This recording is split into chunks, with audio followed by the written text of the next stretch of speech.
ജീവിക്കാനുള്ള ഹസൻ ബസരി റളിയല്ലാഹു അൻഹു പറഞ്ഞു, ജീവിക്കാൻ ഒരു വീട്, ഔറത്ത് മറക്കാൻ ഡ്രസ്, അതേപോലെ തന്നെ ജീവൻ നിലനിർത്താൻ ഭക്ഷണം, ഇതാണ് ഒരു മനുഷ്യനിക്ക് വേണ്ടത് എന്ന് ആര് പറഞ്ഞു?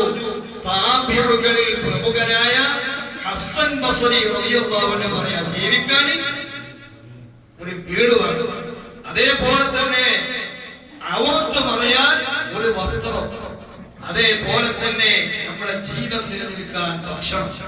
ഈ മൂന്ന് സംഗതി നമുക്ക് വേണ്ടുള്ളൂ. പക്ഷേ എന്റെയും നിങ്ങളുടെയും എല്ലാ ആളുകളുടെയും ചിന്ത എന്താണ്?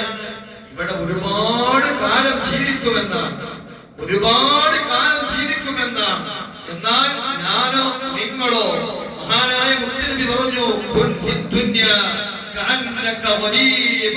നീ ആരാണ്? നീ ആരാണ്? ഒരു വിദേശിയാണോ?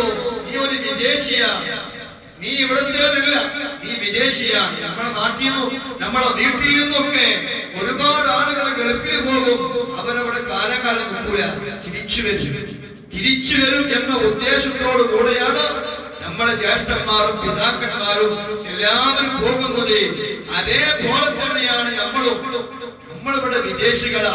അല്ലാഹു എപ്പോഴോ വിളിച്ച് ആ സമയത്ത് നമ്മളെല്ലാ ആളുകളും പോകേണ്ടി വരും. പോകുന്ന സമയം അല്ലാഹു നമുക്ക് നല്ല നിലക്ക് പോവാനും നല്ല സമയത്ത് പോവാനും തൗഫീഖ് നൽകി അനുഗ്രഹിക്കുമാറാകട്ടെ.